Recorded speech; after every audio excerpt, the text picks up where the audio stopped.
Boa noite, graça e paz, amada igreja. Convido os irmãos a abrir a palavra de Deus ainda, antes de sentarmos, João 2, Evangelho de Cristo, segundo João, capítulo 2, versículo 13 ao 25. Vamos, com a graça de Deus, tentar concluir o capítulo 2 essa noite, mas também, se não conseguirmos, a gente vai para a próxima quinta-feira. Estamos expondo o Evangelho de João às quintas-feiras, no culto de ensino. O pastor Michael está expondo Hebreus aos domingos. Amém? Os irmãos podem acompanhar pela transmissão, as playlists e também o ideal, de preferência presencialmente. João 2, a partir do versículo 13, a palavra de Deus diz assim: E estava próximo a Páscoa dos judeus, e Jesus subiu a Jerusalém. Eu vou fazer um link aqui, vamos ler um versículo antes, versículo 12, por favor. Vamos voltar só um versículo, para fazer só a conexão, com... Depois disso, desceu a Cafarnaum ele e sua mãe, e seus irmãos, e seus discípulos, e ficaram ali não muitos dias.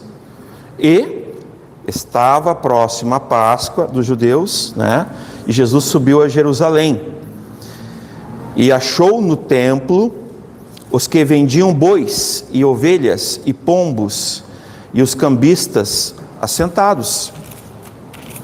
15. E tendo feito um açoite de cordões, lançou todos fora do templo. Também os bois e ovelhas, espalhou o dinheiro dos cambistas e derrubou as mesas. E disse aos que vendiam pombos: Tirai daqui estes, e não façais da casa de meu pai casa de venda. E os seus discípulos lembraram-se do que está escrito: O zelo da tua casa me devorou. Responderam, pois, os judeus e disseram-lhe: Que sinal nos mostras para fazeres isto?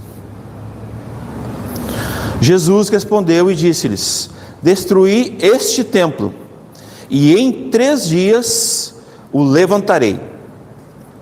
Disseram, pois, os judeus: Em 46 anos foi edificado este templo, e tu o levantarás em 3 dias? Mas ele falava do templo do seu corpo. 22. Quando, pois, ressuscitou dentre os mortos, os seus discípulos lembraram-se de que lhes dissera isto, e creram na Escritura e na palavra que Jesus tinha dito. E, estando ele em Jerusalém pela Páscoa, durante a festa, muitos, vendo os sinais que fazia, creram no seu nome. Mas o mesmo Jesus não confiava neles, porque a todos conhecia, e não necessitava de que alguém testificasse do homem, porque ele bem sabia o que havia no homem. Amém? Podeis assentar. Nós vamos orar mais uma vez. Vamos ficar em espírito de oração, buscando a graça de Deus e nos esforçando para que a nossa mente esteja totalmente focada nas Escrituras, na Bíblia, e que o Senhor consiga falar conosco tudo que Ele tem para falar. Amém, irmãos? Senhor, nós pedimos, Pai, pela Tua misericórdia, pela Tua bondade, que com graça Tu fale conosco através da Tua palavra, Senhor. E através do Teu servo que fala aqui, Senhor, usa-me, Pai, com graça, Pai, para comunicar todo o Teu conselho. E fala conosco na leitura, na meditação, que não falte atenção em nenhum detalhe, mas em tudo o Senhor fale e transforme nossa mente, nosso coração, como foi orado aqui pelo diácono, que nós não saiamos daqui como nós chegamos, Senhor. Em nome de Jesus, amém. Meus irmãos, Nós lemos o versículo 12. Interessante que ele fala assim, depois disto, né? Vejam comigo ali, ó. Depois disto o quê? Nós falamos das bodas de Caná, do casamento, quando Jesus opera um sinal, um milagre, uma maravilha diante de todos, né? Transforma água em suco de uva, em óinos não fermentado, vinho, tá? Sem álcool, né? E detalhe, Jesus opera isso no casamento, e aqui a gente já pode começar a fazer não um contraste, mas uma nuance do nosso Senhor. No casamento, nosso Senhor, ele age com o quê? Com misericórdia, amém? Amém, irmãos? Ele age com bondade, porque faltou o vinho, lembra? Acabou o vinho. Naquela altura, naquela ocasião, nós falamos, é como se fosse assim, ó, acabou o casamento, acabou a festividade, era uma vergonha imensa, né, para um casal ter esse infortúnio, né? Inicialmente, imagina, no início da sua... Então, nós podemos constatar que nas bodas, né, no casamento de Caná, Jesus foi misericordioso, é um atributo do nosso Deus. Ele foi divino, ele foi o Criador, porque ele manipulou ali, ele transformou água em vinho, em suco de uva. Mas agora no templo, já vou antecipando, Jesus vai agir com juízo. Então o mesmo Jesus, em momentos um pouquinho perto, né? São 3 dias mais ou menos ali, aliás não tem exatamente como precisar, né? Mas ele fala ali, Jesus principiou, né? Depois disso desceu, ele dá aqui uma refutada no futuro catolicismo, que é uma seita maligna com heresias de perdição. Ele vai dizer aqui que Jesus tinha irmãos, então Maria teve filhos, nós já comentamos isso, né? Aproveitar que o gaúcho, o nosso diácono já deu vou dar mais uma aqui, né? Essa seita realmente não tem como sustentar diante das escrituras, porque Maria teve filhos, ela não ficou, né, sem filhos. Jesus tinha irmãos. Então já estava próximo a festa da Páscoa, né? Eu não sei exatamente se seriam os 3 dias, mas ele desce, né, para Cafarnaum, fica né, ali não muitos dias, e depois ele, que estava próximo da Páscoa, versículo 13 agora, né, dos judeus, Jesus subiu, né, para Jerusalém, e achou no templo os que vendiam bois. E aqui nós temos que lembrar um detalhe. No versículo 11, nós temos um versículo que ele praticamente deixa claro a finalidade do capítulo 2 de João. Olha o que diz no versículo 11: Jesus principiou assim, ou seja, ele começou assim, fazendo o que, irmãos? Manifestou. Leiam comigo a parte B do versículo: e manifestou sua glória. Agora vejam bem, ele manifestou sua glória no casamento com misericórdia, e agora ele vai manifestar a sua glória no templo com juízo. Vocês conseguem perceber? Essa é a mesma pessoa, meus irmãos, é o Senhor Jesus, né? É quase que dá água para o vinho, né? Falando só parece que não combina, né? Mas na verdade, vamos falar a verdade, numa lógica do politicamente correto, né? Para a turminha aquela do Deus é amor, ou seja, Deus é só amor, né? Ele não é o justo juiz, ele não é a justiça reta, e ele não carrega consigo o juízo. Essas pessoas, elas ficam assim, né? Porque o que nós vamos ver agora é uma ira santa, justa, reta, sem dolo, sem engano, porque ele nunca pecou, ao qual não cometeu pecado, nem dolo algum, nem engano se achou na sua boca. Sua vida foi perfeita e irrepreensível. O Senhor Jesus, 100% homem, 100% Deus. 1 Pedro 2,22 citamos agora. Então, no casamento, misericórdia; no templo, juízo. Importante entender isso, meus irmãos. No templo, chicote. No casamento, um cálice. Do melhor vinho, do melhor suco. Interessante isso. Mas não deixa de ser melhor o juízo, porque todo o juízo de Deus manifesta a sua glória.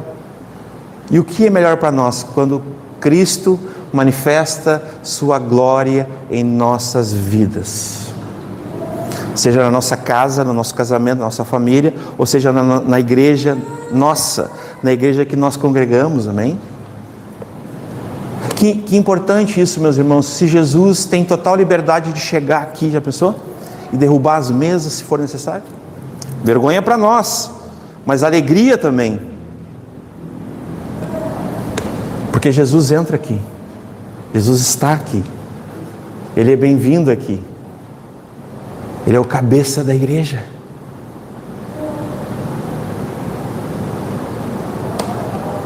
Num certo momento ainda ele é um advogado, o justo advogado, não é verdade?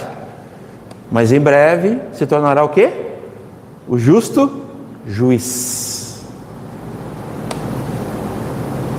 Para a alegria de alguns e para desespero de outros, infelizmente, porque nós sabemos que não são todos. Poucos, lembra?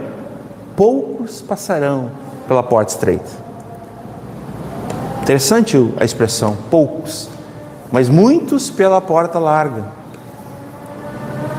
E isso implica juízo. E o juízo, meus irmãos, eu até não separei, vou citar, eu quero ficar mais no texto, eu vou entrar já na exposição de fato, aqui eu estou fazendo um prelúdio, mas a palavra de Deus diz que o Senhor, e diz que o juízo de Deus vai começar por onde? Pelo mundo? Interessante isso, né? Aí temos o Senhor numa inauguração do seu ministério público. A primeira obra pública de Jesus é o juízo no templo. O primeiro sinal, o primeiro milagre foi lá num casamento. Publicamente também, mas numa esfera de uma obra dele, de uma ação que ele teve de fato, que ele teve iniciativa, que ele começou, né? Foi no templo. Essa é a primeira obra, a ação de Jesus, o primeiro lugar onde Jesus agiu publicamente é aqui na Escritura, é aqui em João 2, né? Quando diz aqui, ó, no versículo, já no versículo 14, já falamos que ele tinha descido, né, que ele passou uns dias, que ele desceu com a sua família, com os seus discípulos, depois ele subiu, porque era a festa da Páscoa. E nós sabemos que a festa da Páscoa, ela é falada no Evangelho de João, quantas vezes? 3 vezes. Vou só mencionar aqui, no capítulo 2, no capítulo 6 e no capítulo 11, tá, meus irmãos? Então, nos outros evangelhos sinóticos, ela é falada apenas uma vez, quase ao fim, na última Páscoa. Por que é importante falar isso, meus irmãos? Porque para a maioria, no entendimento majoritário, esse fato aqui onde Jesus, que nós vamos falar hoje aqui, lendo os versículos, aconteceu só uma vez na Escritura. Mas a Escritura não está falando exatamente isso. Os fatos que nós vemos em Mateus, Marcos e Lucas nos provam ao contrário. São fatos bíblicos, históricos. Nos provam que houve 2 momentos, um no início do ministério de Jesus e um no final, que é o que está em Mateus, Marcos e Lucas. Eles são semelhantes, mas eles não são iguais. Nós vamos até ler para vocês verem que eles não são exatamente iguais, mas eles são muito semelhantes. Ou seja, Jesus purificou, Jesus ele limpou, santificou o templo, que Deus abençoa, viu, irmãos? A palavra de Deus diz que ele abençoa o templo, e ali ele está falando de um local. Às vezes a gente tem uma questão aí, né? Alguns, né? Tem aquela turminha do engano, né? Eu sou a igreja. Não, nós somos a igreja, né? Ah, não, mas esse lugar aqui, irmãos, esse lugar reflete a igreja. Ou se vocês acham que nós, ao botarmos planta dos nossos pés aqui, e quando nós entramos aqui, nós oramos, esse lugar não ficou abençoado por Deus, e não virou também a igreja do Senhor, nós estamos enganados, porque não é o que a Bíblia diz. Deus abençoou ou não o templo? Na Escritura, abençoou, e era um local, era um lugar, mas nós sabemos que está falando agora em Cristo das pessoas. Agora nós somos o lugar, nós somos o local, nós somos o templo do Espírito, nós somos a habitação, nós somos pedras vivas, que somos edificados, edifício de Deus, igreja do Senhor, amém? Então agora em Cristo, Ele é o lugar e nós somos o lugar, entenderam? Nós estamos em Cristo posicionalmente, Ele é o cabeça da igreja do corpo, mas também nós somos a habitação dEle, porque é aquele verbo, lembra lá de João 1? Que tabernaculou, que habitou entre nós, se tornou o santuário, o templo de Deus. E em substituição, tudo que a gente vai ver aqui é uma substituição, irmãos. Jesus, Ele vai ser o lugar, o templo a partir de agora. Jesus vai ser o sumo sacerdote, o pastor Michael tem tratado sobre isso. Uma ordem superior, eterna. Nós vemos em Melquisedeque. Jesus é o sacrifício, amém, irmãos? É o Cordeiro de Deus que tira o pecado do mundo. Nós lemos o capítulo 1. Vamos lá, versículo 29, capítulo 1. No dia seguinte, viu João Jesus que vinha para ele e diz: eis o Cordeiro de Deus que tira o pecado do mundo. Então Jesus está assumindo, meus irmãos, tudo que Ele veio para assumir na salvação. Então agora Ele é o templo, Ele é o lugar, Ele é o local, Ele é a habitação, Ele é a conexão entre o homem e Deus, o mediador entre Deus e os homens. Não há salvação em nenhum outro nome, em nenhum outro Deus. Mas Ele é o sumo sacerdote, é o mediador, e Ele também é o sacrifício. Vocês estão entendendo? Não precisa mais do boi, do cordeiro, da pomba, não precisa mais. Nós temos tudo em Jesus, todas as coisas. Se eu não tenho a Ti, eu não tenho nada.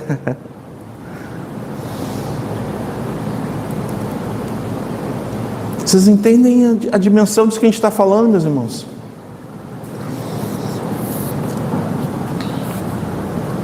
Então, eu quero começar aqui lendo com vocês, antes de nós entrarmos, por que João é o início, ele principiou, ele está dizendo, no versículo anterior, essa purificação, e lá depois, no final do ministério, a última obra dele é a purificação do templo. Uau! Glória a Deus! Jesus começou o juízo. Já começou.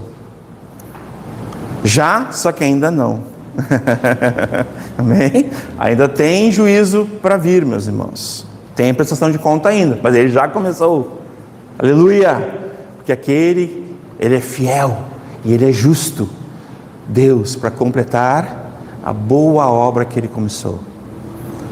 Então nós vamos ver que o início Ele purificou e no fim Ele purificou. Abram comigo rapidamente Mateus capítulo 21, do versículo 12 a 16, vamos ler aqui com a Emanuela. Mateus 21, 12 a 16. E entrou Jesus no templo de Deus e expulsou todos que vendiam e compravam, né? Então hoje a gente consegue ver essa cena. Vamos falar aqui, a gente tem os mercenários, tem os vendilhões, os ladrões. Na igreja atual nós temos, e eles atuam aonde? No templo. Amém? Amém. Não é verdade? Só que não é interessante uma coisa? A gente tem esses mercenários, esses ladrões, mas a gente tem quem sustenta eles, que é o mais triste. Ali, ó. Tem eles, estão conseguindo enxergar comigo? Os que vendiam, esses ladrões, esses lobos, enganadores, mercenários, são os que vendem. Agora uma perguntinha, quem é que são os que compram? As ovelhas. É o rebanho. Vocês conseguem ver? É aquela máxima. Por que existe pessoas enriquecendo ilicitamente com a obra? Pastores que moram em mansões. Uma vez eu estava olhando um pastor, a gente não vou citar o nome aqui, que morava numa mansão de 6 milhões, uma coisa que o Gaúcho me mostrou uma vez, um artigo. Como é que um pastor vai morar numa mansão de 6 milhões, irmãos? Se ele não for um falso pastor, um mercenário, um enganador. Me explica isso. 6 milhões. Quem é que precisa de uma mansão de 6 milhões? Agora uma perguntinha, como é que ele conseguiu 6 milhões? Os que compravam. E onde é que eles compravam? Vamos comigo? No templo.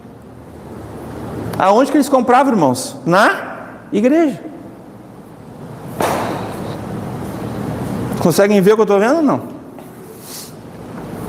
Quem é que sustenta os enganadores? Vocês veem só? Por isso que nós temos que ser como os nobres bereanos. Nós temos que examinar e conferir se tudo que Paulo está, né, tudo que o pregador está dizendo, se é assim mesmo como ele diz, tal, nas Escrituras. Porque senão nós seremos enganados, meus irmãos. Sem falar lá dos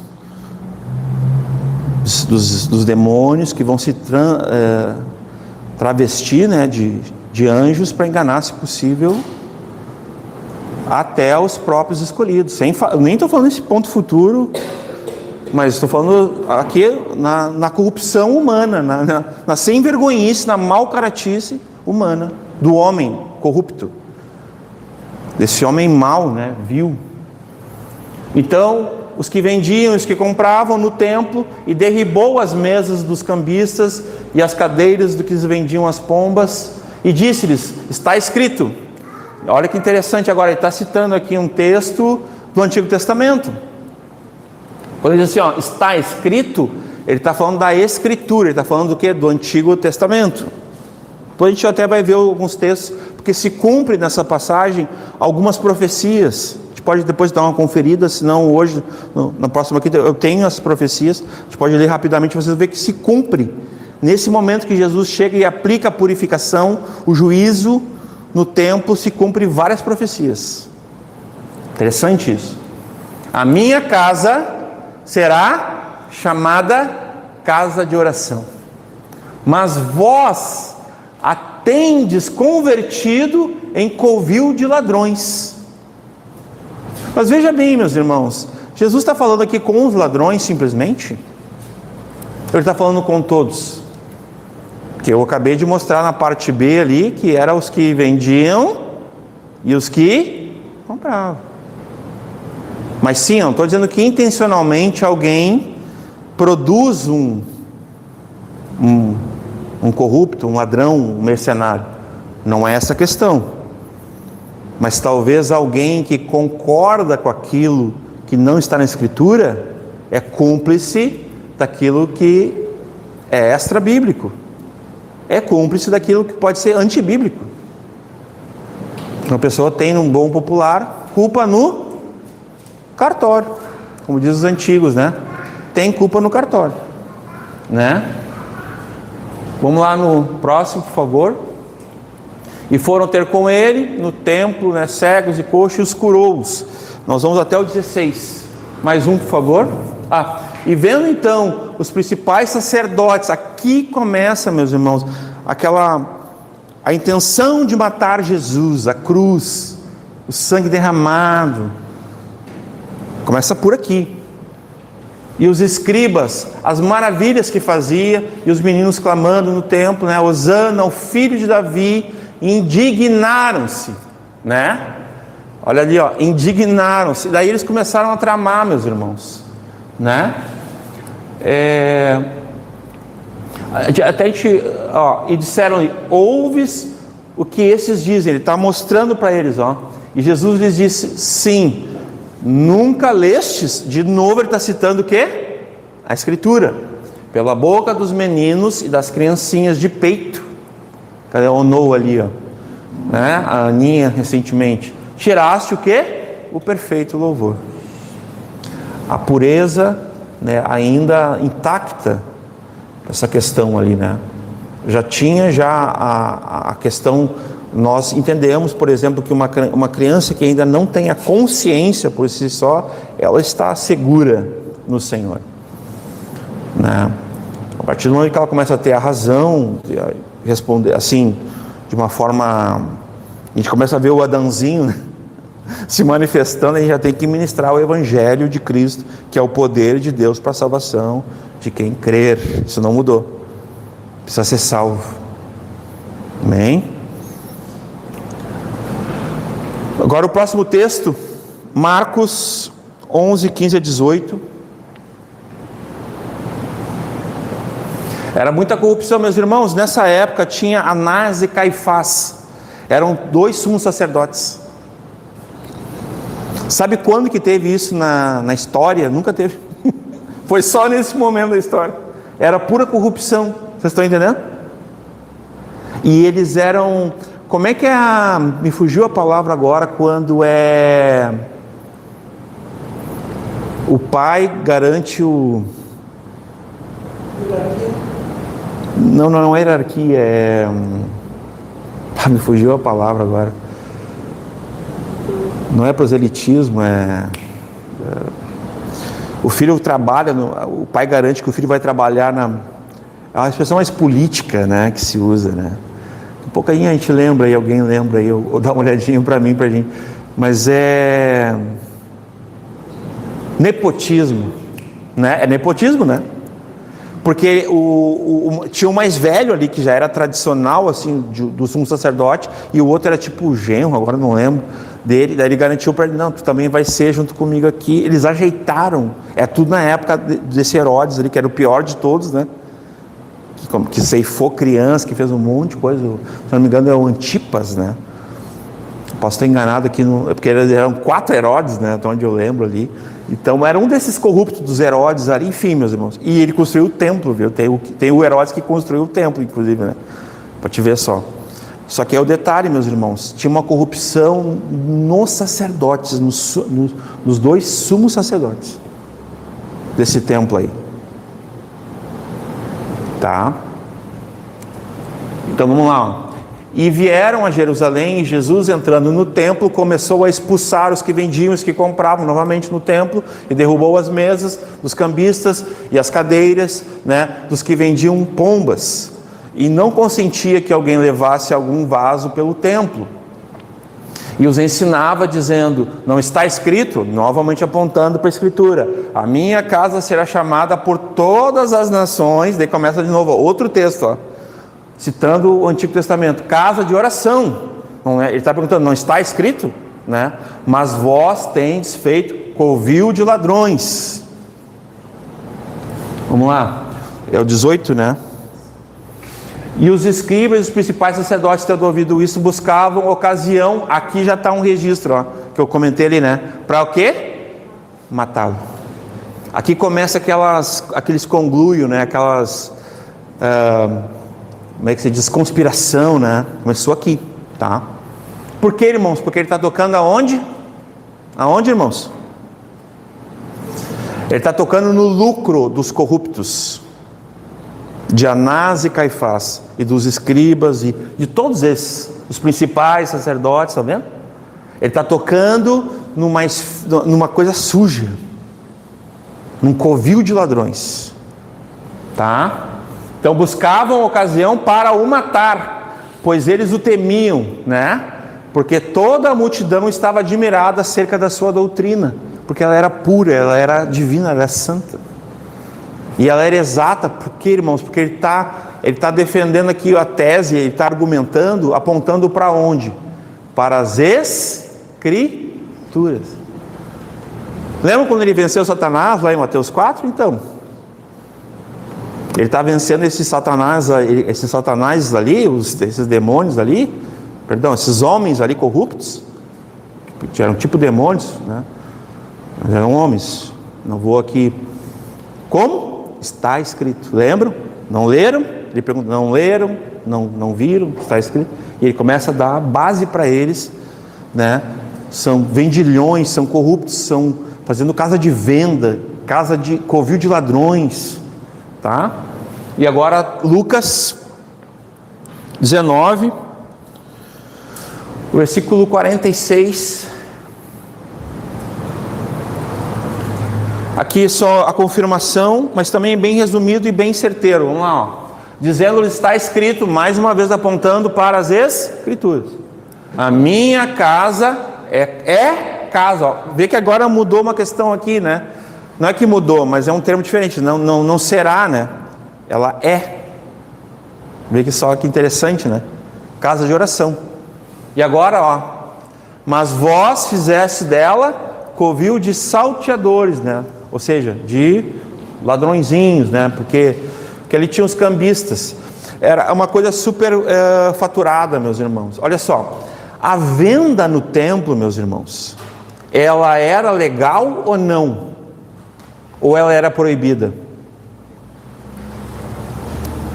Ela era legal. Vamos ver? Deuteronômio 14, bem rapidinho. Só para mostrar para vocês. Ela era legal. Então o problema não era eles estarem ali no templo, no pátio. Ali era o pátio dos gentios, o pátio externo, tá, irmãos? Daquela época, daquele contexto. Quer ver uma coisa?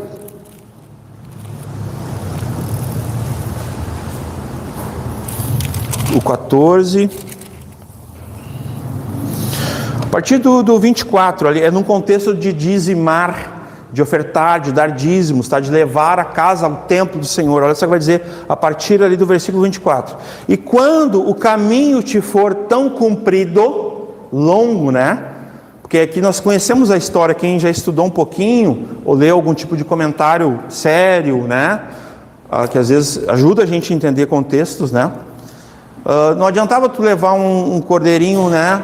Bem bonitinho, tudo, mas dias caminhando, assim, enforcando ele, chegava lá e estava imperfeito, ele estava mal já, esmilinguido, desnutrido, né? Às vezes até morto. Então qual era a orientação? Olha só o que diz aqui: e quando o caminho te for comprido, né, tão comprido, que não possais levar, porque também tinha essa impossibilidade, de tão longe que era para alguns, não possais levar, por estar longe de ti o lugar, mais uma vez o local, ó, que Deus tinha e Deus tem.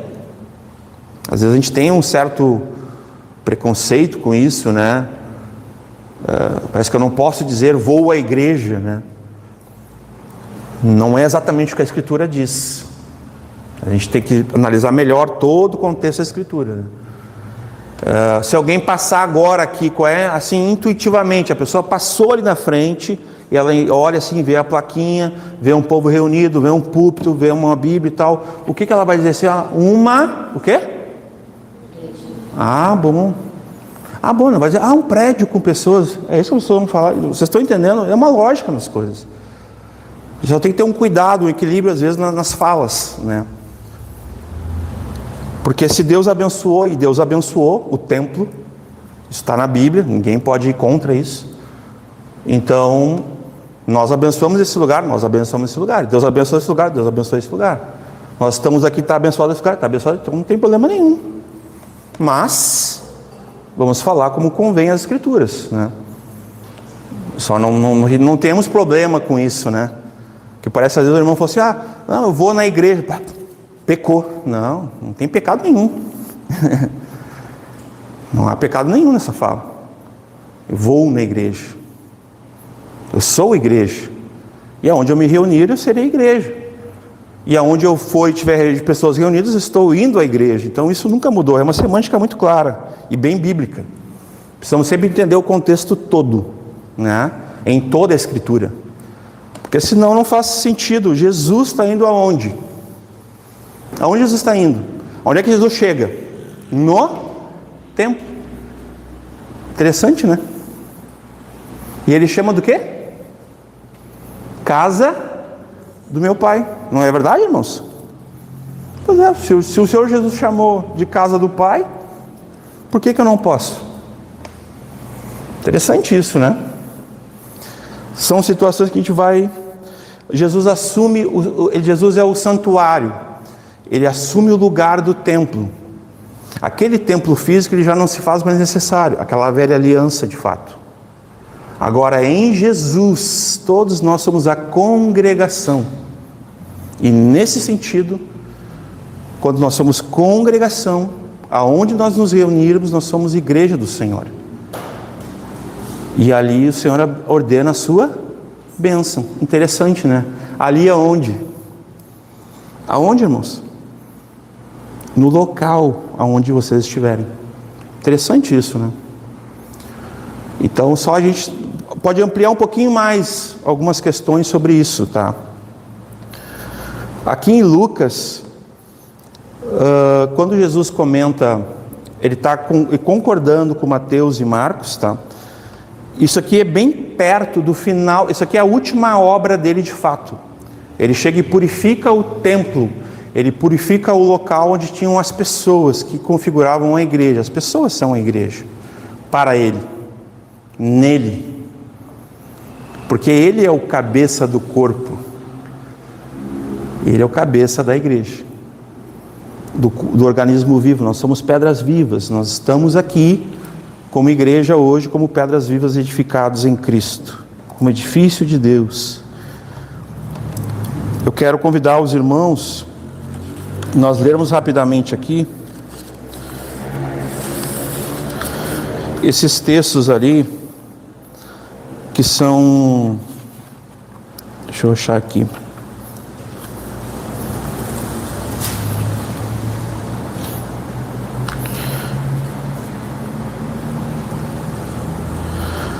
sobre o cumprimento dessas profecias em Cristo. É importante conferir isso, né? Eu creio que nós precisamos ter uma noção clara. Por que Jesus fez o que ele fez? Por que foi a intenção dele, né? Limpar, purificar o templo, de fato. Um pouquinho que eu anotei aqui para nós. Vamos começar lendo Jeremias 7:11. Vamos ver o cumprimento de algumas profecias sobre essa questão do local, do lugar, que somos nós, né? Nós somos a habitação do Espírito Santo, nós somos em Cristo, a igreja do Senhor, nele, né? Olha lá, ó. Porque esta casa que se chama pelo meu nome, né? De novo o local, né? E pois esta casa que se chama pelo meu nome, né? Uma caverna de salteadores aos vossos olhos. Aqui tem um contexto, tá, irmãos? Que está falando aqui desses infratores, né? Esses transgressores na época, né? Que eles iam ter o juízo de Deus. Eis que eu mesmo, né, vi isto, diz o Senhor. Então o Senhor está atento. Assim como o Senhor, em toda a história, procurou homens que o temessem, corações, né, que o buscassem, que tivessem fome e sede dele, ele também busca... Ele também vê todos aqueles que transgrediam, que agiam, corriam, seus pés corriam para derramar sangue, né, para prejudicar a obra, a casa dele, né? Então a casa de Deus é um lugar de adoração e não é um lugar de comércio. A casa de Deus é um lugar de retidão, de justiça, e não é um lugar de roubo, né, dessa corrupção. A casa de Deus, ela precisa ter essas considerações. Nós quer ver, ó? Vamos ler aqui Isaías 56:7. Nós vamos ler mais. Isso aqui se cumpriu. Também os levarei ao meu santo monte, né? E os alegrarei na minha casa de oração. Ele está nos levando, né? Essa questão de que o Senhor, Ele promete que nos levará, a gente pode encontrar ela num texto maravilhoso em João, né? Não se turbe o vosso coração. Credes em mim, credes em Deus. Na casa de meu Pai há muitas moradas. Se não fosse assim, não teria dito, então eu vou, mas vou para preparar os lugares. E voltarei, né, para buscar vocês, para levar vocês para esse lugar que eu vou preparar, que eu vou levar vocês. Então ali, ó. Também os levarei ao meu santo monte, né? E os alegrarei na minha casa de oração, né? E os seus holocaustos, os seus sacrifícios serão aceitos no meu altar. Interessante aqui. Nós podemos enxergar o cumprimento disso ali, quando Jesus, ele vai ali, derruba as mesas, daí a gente está enxergando o que ali? Agora o altar é dele. Ele está dizendo, não é assim. Agora eu sou o altar, e eu sou o sumo sacerdote, e eu sou, né, a oferta, e eu sou a casa. Ele é tudo. Nesse aspecto, ele substitui todo aquele sistema, né, da lei, dos sacrifícios. Cada sacrifício que aconteceu até então, cada animalzinho, cada sangue, se cumpre de uma vez por todas em Cristo. O pastor Michael está expondo em Hebreus, e ele está mostrando para nós lá o quê? Que ele até comentou no último domingo, né, que aparece várias vezes o quê? De uma vez por todas, né? O que é de uma vez por todas? Ou seja, definitivo, né? Ele foi resolvido, né? O seu sacrifício será aceitos no meu altar, porque a minha casa será chamada casa de oração para todos os povos. É isso. Lá depois em Apocalipse a gente vê isso também. Todos os povos, línguas, nações, né, estarão sendo chamados pelo Senhor para isso. Mais um texto. Malaquias 3, de 1 a 3, nós vamos ler ali. Olha que interessante, né? E eis que eu envio meu mensageiro, e ele preparará o caminho diante de mim, né? E de repente virá o seu templo, o Senhor, a quem vos buscais, o mensageiro da aliança, a quem vos desejais. E eis que ele vem, né? Diz o Senhor dos exércitos. O 2. Mas quem suportará o dia da sua vinda? Então ele já teve uma amostra, né? A gente ouve às vezes, isso não é uma fala minha, né? Às vezes o irmão chega para ti assim numa certa situação, ninguém pode me julgar, né? Mas Deus pode. Ou a pessoa, às vezes ela diz perdão, ela diz assim, só Deus pode me julgar, perdão. Essa fala é muito comum, né? A pergunta é assim, tu tá pronto? Tipo assim, tu aguenta? Tu consegue ter a dimensão do que é tu dizer isso assim, só Deus pode me julgar? Como é que é? Terrível coisa é cair, né? Estar à mercê nas mãos do Deus Altíssimo. A gente precisa temer e tremer diante das Escrituras, diante do Senhor. E aqui ele está falando da sua casa. Viu como a casa de Deus, ela requer, a casa de Deus somos nós, né? Nós aqui, a igreja do Senhor, ela requer ordem, decência, santidade, temor, tremor, pureza, luz, reverência, não é verdade? Ela é a nossa casa, porque nós, às vezes, temos a gente gosta de sequência, às vezes, a igreja do abraço, do grude, né, que de um pastor amigo meu, mas ela é também um lugar de respeito, né? Não é a casa da mãe Maria, Joana, Ciclana, é a casa de Deus, do Pai. Interessante isso, né? Jesus está falando isso, na casa do meu Pai. Vocês não podem fazer isso com a casa do meu Pai, né? Mas quem suportará o dia da sua vida, e quem subsistirá, né, quando ele aparecer, né? Vocês lembram daquela situação quando ele diz assim, sou eu, e cai toda uma guarda do Sinédrio, né? Lembram? Ele só diz assim, sou eu. Bum! Que todos caíram assim, né, diante dele, né? Porque ele será como o fogo do ourives, como o sabão dos lavandeiros, né? Versículo 3, por favor. Obrigado, Samuel. E assentar-se-á como fundidor e purificador de prata, né? Ele só está nos purificando, né? E purificará os filhos de Levi, aqui apontando para o sacerdócio, né? Para o ministério, de como se dá as coisas no meio da igreja. Será que é simples assim, né? Como é que foi levantado, por exemplo, os 2 diáconos da igreja? Pelo crivo bíblico, pelo testemunho que Deus levantou os 2 diáconos, pela palavra, pela imposição de mãos, né? O pastor Michael, a igreja, pelo governo da igreja, mas passa por aqui, é Deus que levanta. Porque lá no Escritura diz assim, ó, eu vos darei pastores segundo, né? Segundo a necessidade que vocês têm, né? Segundo, olha que interessante. Então quem levanta é Deus. Então o Senhor, né? Então ao Senhor trarão oferta em justiça. Olha só que interessante essa expressão, meus irmãos. Não pode ser uma coisa assim. Uma vez um irmão, ele me perguntou, pastor, eu acabei me envolvendo numa situação ilícita aí, mas eu quero dar tudo. Aí eu falei, irmão, não vai dar isso aí para Deus assim. Devolve lá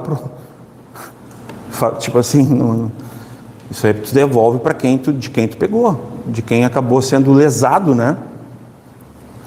De quem sofreu o dano.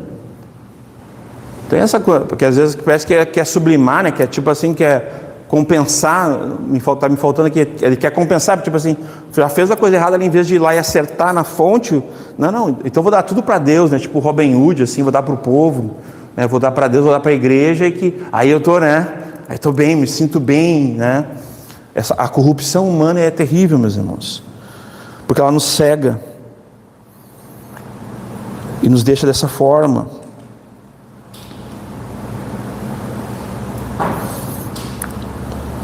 Isaías 56:7 nós lemos. Então, tudo isso que eu comentei com os irmãos se cumpriu nesse momento, meus irmãos, da história. Na primeira obra do ministério público de Jesus e na última obra dele também. Se cumpriu todas essas questões aí. Eu quero abrir com os irmãos também um texto que a gente não poderia deixar de ler, que é o Salmo 69:9. Que essa expressão, aqui eu peço já, né, assim, uma licença. O pastor Michael sabe que eu vou usar essa expressão, né? Aqui nessa tradução fiel, e glória a Deus, né? Tá assim, ó. Pois o zelo da tua casa me devorou, né? E as afrontas, os que te afrontaram, caíram sobre mim. Eu ainda tenho na minha memória assim, né? O zelo da tua casa me consome. E muito forte, assim, né? Que está também correto, viu? Não está errado. Só para os irmãos ficarem tranquilos também, tá? Está bem correto, está tudo certinho. Mesmo significado, mesmo sentido. Só a expressão não é devorou, né? Mas sim nos consome, né? Consumiu. Quando Jesus morreu na cruz, ele foi consumido. Então, de fato, ele é um texto, irmãos, que ele tem uma cena. Jesus chega. Olha aqui, ó, e estava, o versículo 13, João 2,13, e estava próximo à Páscoa, né, a festa principal deles, judeus, e Jesus subiu a Jerusalém e achou o templo, os que vendiam os bois, ovelhas, pombos e cambistas assentados, né, e tendo feito, imagina aquela barulheira, irmãos, é um lugar, assim, ó, o templo, a casa de Deus é um lugar a minha casa será chamada casa de oração, casa de reverência, casa de leitura, amém? De pregação, de meditação, casa de louvores, amém, irmãos? Casa de, é a liturgia, é o culto, vocês estão entendendo? Agora pensem comigo, boi, pombo, né? Os bichos ali fazendo barulho, e os tilindar das moedas, dos cambistas, e superfaturado, porque uma pombinha custava 100 vezes mais, há quem diga, sabia? Superinflacionado, é roubo, né? Então o cara chegava de longe assim, porque ele tinha vendido um animalzinho dele, no caso o animal que ele iria oferecer, chegava ali 100 vezes mais. Tudo porque tinha um conluio ali, uma conspiração, não, uma facção criminosa, assim, corruptos, né? Um cartel ali, um monopólio do tempo, né? Assim, falta palavras, irmãos. Os vendilhões, né? Os cambistas. Sabe o que era um cambista? Porque assim, ó, o teu animal, se tu te animasse a trazer o teu animal de longe, tu tinha que ser aprovado por um dos sacerdotes. Daí ele olhava assim, não, esse aí não dá. Olha que interessante, daí tu tinha que comprar, um animal dos caras, tá tudo articulado, vocês estão entendendo? Então tu era reprovado na tua oferta, no teu holocausto, no teu sacrifício, o que tu fosse fazer para o Senhor. Tudo combinado, irmãos. Sujeira mesmo, dá brabo. E aí tu teria que pagar um rio de dinheiro por 100 vezes mais uma pomba ou um cordeiro e tal, porque o teu animal foi rejeitado, né? E tendo feito um açoite, né, um azorrague, é uma outra expressão também que eu não ia abrir mão, mas açoite está muito bem, é um chicote, tá, de cordas, né? Então, um azorrague, eu conheço, a minha mente tem ainda muito da Ark, né, que também é muito boa, uma tradução muito boa, mas não é excelente, né, e tão elegante como a CF, tá? E tendo feito um azorrague, um açoite de cordões, lançou todos fora do templo, né? E todos, aquele barulho, entendeu? O barulho dos bois, o barulho das ovelhas. Lembra que eu falei do tilindar, né? Daquele barulhinho das moedas, né? Os cambistas. Vários barulhos, irmãos, que não convém à casa de Deus. Que não convém, o proceder da casa de Deus, quando fala em Coríntios, é com ordem e decência. Nas epístolas também diz que é sem gritaria, não é verdade? Olha só, então, é um ambiente cultico, meus irmãos, no templo, e nós somos, nesse aspecto, a igreja do Senhor. Ele não pode ser um ambiente assim, distraído, irreverente, né? Imagina o pastor Michael pregando aqui, conversinha ali, celular, barulhinho. E aqui seja dito, né? Isso não tira aquele som divino também do som das crianças. Meus irmãos, uma vez eu até comentei, acho que com o André ou com a Carol, né, um tempo atrás, né? Isso é um som legítimo da igreja. Quando uma criança está ali falando, lógico, tem um limite, né? Mas som de criança em culto é som de vida, é som a igreja está viva, a igreja está crescendo. Porque a igreja cresce de duas formas: orgânica, que ela cresce com o povo trabalhando, filhos. É uma das maneiras da igreja crescer, biblicamente falando, tá? Na verdade é a primeira maneira. E depois veio a maneira de pregação, daí a segunda maneira, que é quando nós ganhamos almas para Cristo. A primeira é fazendo filho, tá? Biblicamente falando. Então é assim que uma igreja cresce. Então é normal as crianças fazerem barulho. Elas não podem somente tirar a atenção da pregação, daquele momento solene do culto, onde tem a atenção, não pode haver a distração, mas faz parte do culto, faz parte do ambiente da igreja, a família, né? A igreja é composta de famílias, de homens, mulheres, crianças, jovens, anciões. Isso é rico, né? A casa de Deus é um lugar de adoração, né? A casa de Deus é um lugar de contemplar Jesus entrando e fazendo o que Ele tem para fazer. Se Ele vai operar misericórdia e bondade, se Ele vai operar juízo e disciplina, Ele vai se manifestar com a glória de Deus, e nós vamos ter que dar a glória a Deus e agradecer. Que é o capítulo 2 de João. Por isso que eu falei, no casamento, misericórdia e bondade. No templo, juízo e correção. Amém? É isso que a gente está vendo aqui. E ali Jesus assumindo, né, o verdadeiro santuário de Deus entre os homens, o único mediador em Jesus. Eu sou o caminho, a verdade e a vida. Ninguém vem ao Pai a não ser por mim.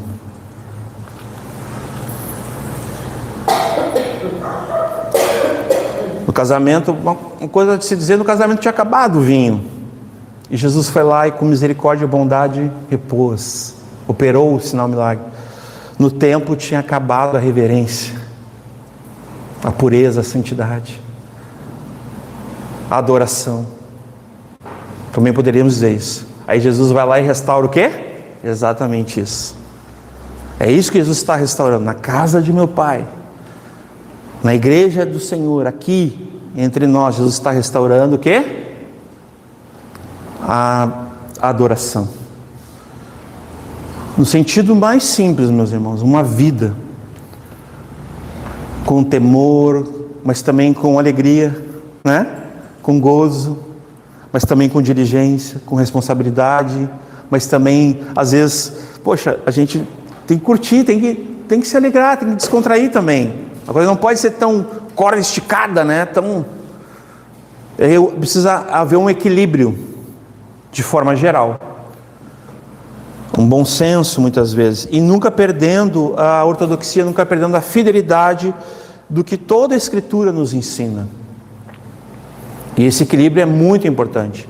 Porque se não fosse esse equilíbrio, meus irmãos, muito fácil seríamos todos, eu digo assim, todos que começam a zelar.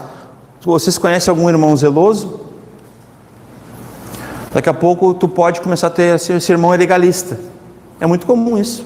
Normalmente os irmãos zelosos, as pessoas vão rotular eles de legalista, de moralista, não é assim? Radical.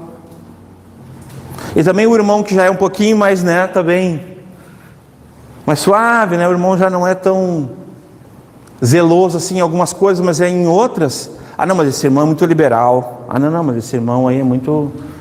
Então a gente tem que cuidar, porque não é nem aqui, nem aqui, irmãos, é aqui, ó. É como toda a Escritura nos mostra, é como, digamos assim, o texto bíblico nos ensina a partir... Meus irmãos, a gente tem que ter um cuidado, porque, quer ver uma coisa? Olha só, vamos ler aqui, o versículo 16, João 2,16, e disse aos que vendiam pombos, tirai daqui esses e não façais da casa de meu pai uma casa de venda, já falamos bastante disso, e os seus discípulos lembraram do que está escrito, o zelo da tua casa me devorou, me consome. Aqui Jesus está assumindo, Jesus vai morrer na cruz, é sobre isso. Jesus foi consumido pelo zelo,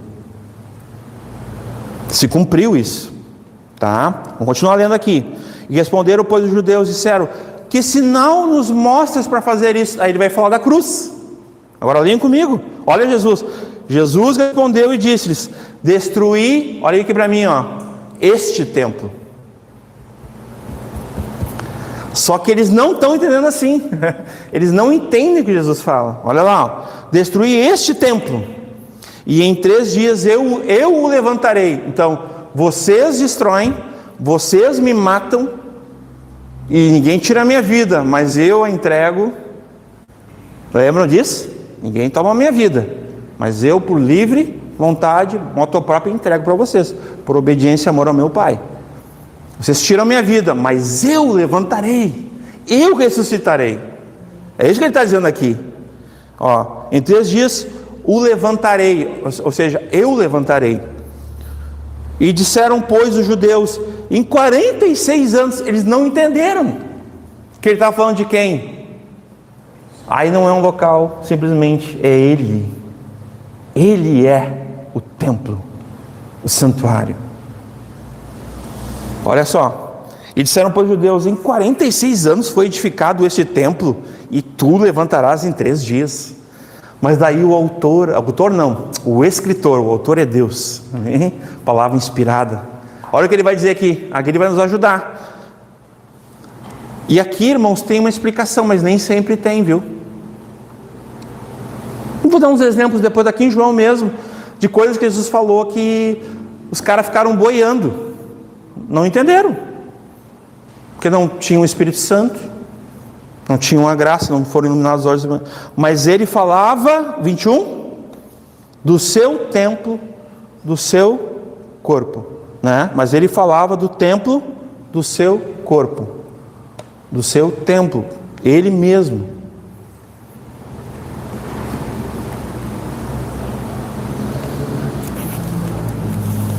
Quem vem a mim de maneira nenhuma, quem o Pai, né, trouxe a mim, o lançarei fora. Nossa, que palavras, meus irmãos.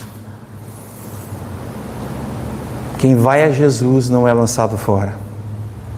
Lembremos disso sempre, meus irmãos. Olha que interessante, vamos ver rapidinho aqui e eu vou concluir no 22, só para os irmãos não ficarem... Porque o 23 até o 25 é um tema diferente ali, é bem tranquilo para outra quinta.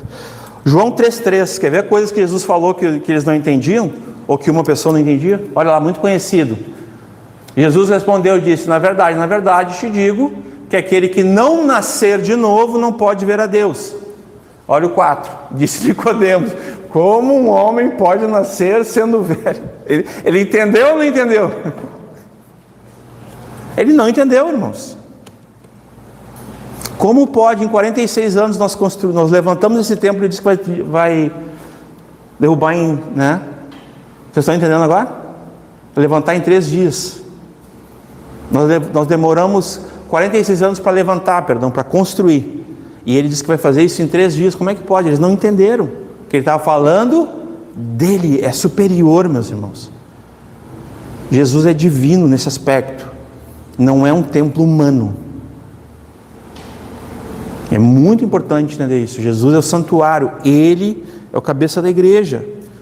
Não há conexão entre o céu, entre Deus, entre a vida eterna sem Jesus, meus irmãos. É impossível. Sem a fé em Jesus. Quer ver? João 4, 14 e 15, outra coisa. Quer ver que não entenderam também? Mas aquele que beber da água que eu lhe der nunca terá sede. Porque a água que eu lhe der, né? Tá. É só essa primeira parte.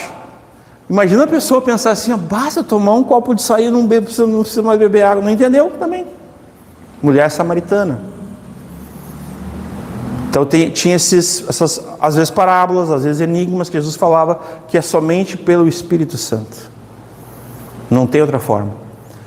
É quando o Espírito Santo ilumina os olhos do teu entendimento, para que tu perceba a grandeza, a riqueza de Deus para cada um de nós. Outra coisa, João 6, 51 e 52. São exemplos que as pessoas não entendiam o que ele falava, no geral. Os discípulos, muitas vezes: eu sou o pão vivo que desceu do céu. Se alguém comer deste pão, viverá para sempre. Né? E o pão que eu der é a minha carne, que eu darei a vida pelo mundo. Por causa disso aqui, surgiu umas heresias e umas histórias que o povo de Cristo, a seita do caminho era canibal. Que comia carne humana. Também. Então, às vezes, né, a gente percebe que na própria Escritura tem exemplos que, se não for pelo Espírito de Deus, meus irmãos,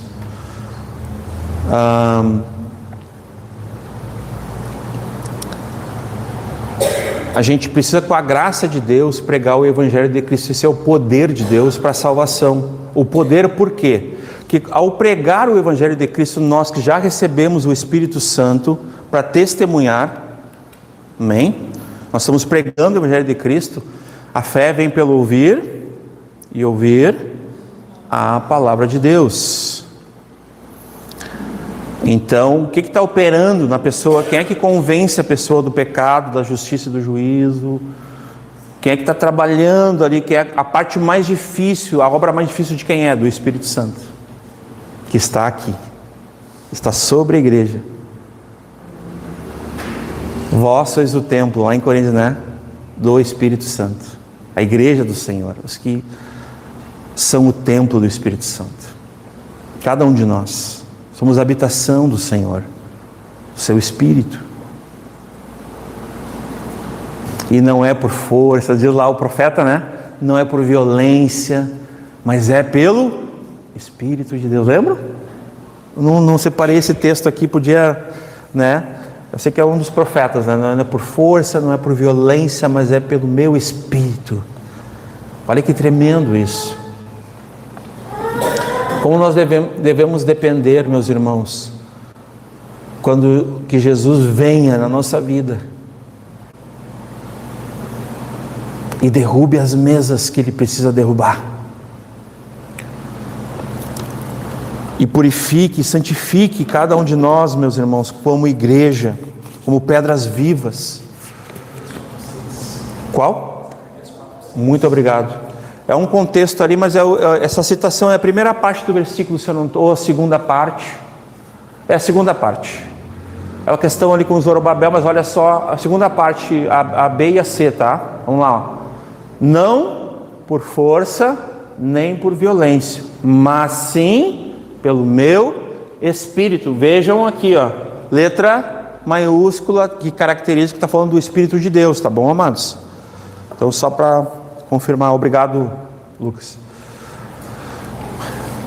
Como eu estava querendo concluir, meus irmãos, que o Senhor Ele tem autoridade, graça e amor e verdade que Ele é, para vir na nossa vida, meus irmãos, e derrubar todas as mesas, toda a corrupção que há no nosso coração.